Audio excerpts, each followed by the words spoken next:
Hi guys, it's Miss Hernandez and I've got another read aloud for you today.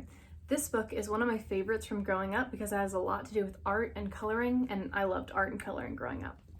The book is Purple, Green, and Yellow by Robert Munsch and Hélène Desputeaux. Bridget went to her mother and said, "I need some coloring markers. All my friends have coloring markers. They draw wonderful pictures, Mom. I need some coloring markers." "Oh no," said her mother. "I've heard about those coloring markers. Kids draw on the walls, they draw on the floor, they draw on themselves. You can't have any coloring markers." "Well," said Bridget, "there are these new coloring markers. They wash off with just water. I can't get into any trouble with coloring markers that wash off. Get me some of those." "Well," said her mother, "all right." So her mother went out and got Bridget 500 washable coloring markers. Bridget went up to her room and drew wonderful pictures. She drew lemons that were yellower than lemons, and roses that were redder than roses, and oranges that were oranger than oranges.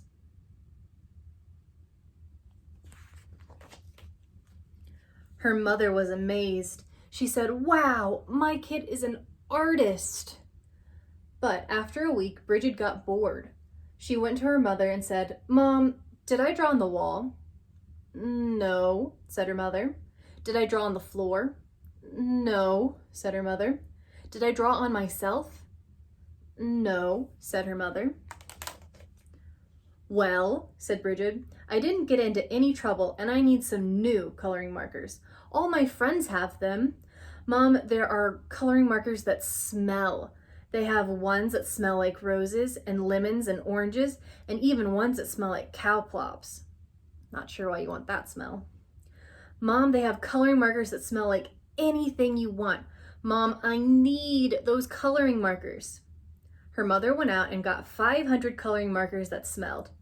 Then Bridget went upstairs and she drew pictures. She drew lemons that smelled like lemons, and roses that smelled like roses, and oranges that smelled like oranges, and cow plops that smelled like cow plops.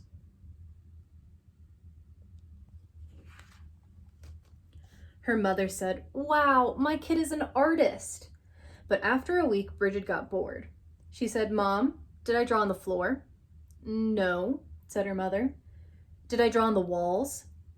"No," said her mother. "Did I draw on myself?" "No," said her mother. "Well," said Bridget, "I need some new coloring markers. These are the best kind. All my friends have them. They are super indelible, never come off till you're dead, and maybe even later coloring markers. Mom, I need them."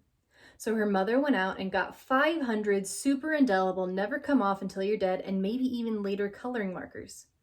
Bridget took them and drew pictures for 3 weeks. She drew lemons that looked better than lemons, and roses that looked better than roses, and oranges that looked better than oranges, and sunsets that looked better than sunsets.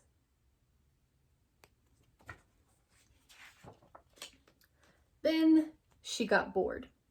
She said, "I'm tired of drawing on the paper, but I'm not going to draw on the walls, and I'm not going to draw on the floor, and I'm not going to draw on myself.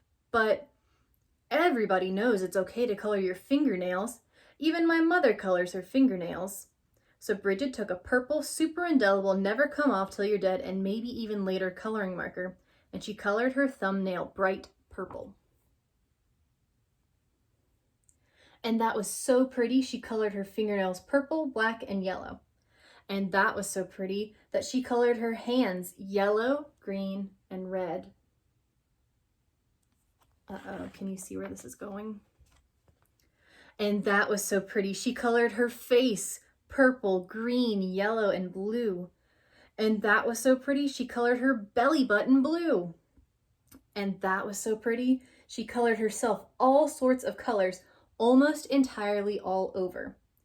Then Bridget looked in the mirror and said, "What have I done? My mother is going to kill me." So she ran into the bathroom and washed her hands for half an hour. Nothing came off. Her hands still looked like mixed up rainbows.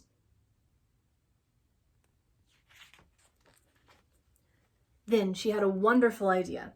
She reached way down into the bottom of the coloring markers and got a special colored marker. It was the same color she was.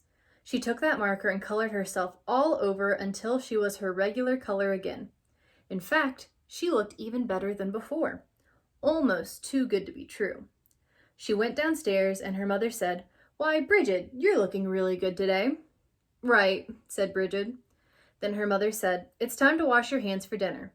But Bridget was afraid that the special color would not stick to the colors underneath, so she said, "I already washed my hands."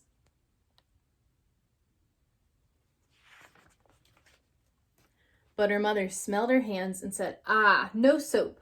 She took Bridget into the bathroom and washed her hands and face. All the special color came off, and Bridget looked like mixed up rainbows. "Oh no," said her mother. "Bridget, did you color yourself with the coloring markers that wash off?" "No." "Bridget, did you color yourself with the coloring markers that smell?" "No." "Did you use the super indelible never come off till you're dead and maybe even later coloring markers?" "Yes." "Yikes," yelled her mother. She called the doctor and said, "Help, help, help! My daughter has colored herself with super indelible never come off till you're dead and maybe even later coloring markers." "Oh dear," said the doctor. "Sometimes they never come off." The doctor came over and gave Bridget a large orange pill. She said, "Take this pill, wait 5 minutes, and then take a bath." So Bridget took the pill, waited 5 minutes, and jumped into the bathtub. Her mother stood outside the door and yelled, "Is it working? Is it working?" "Yes," said Bridget, "everything is coming off." And Bridget was right, everything had come off. When Bridget walked out of the bathroom, she was invisible. "Oh no," yelled her mother, "you can't go to school if you're invisible. You can't go to college if you're invisible. You'll never get a job if you're invisible. Bridget, you've wrecked your life."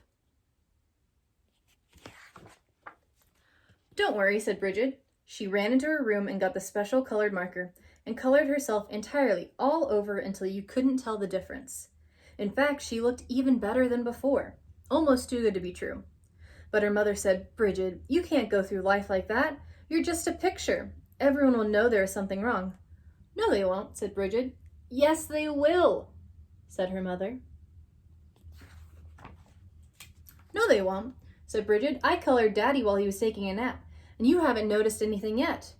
"Good heavens," yelled her mother, and she ran into the living room and looked at Daddy.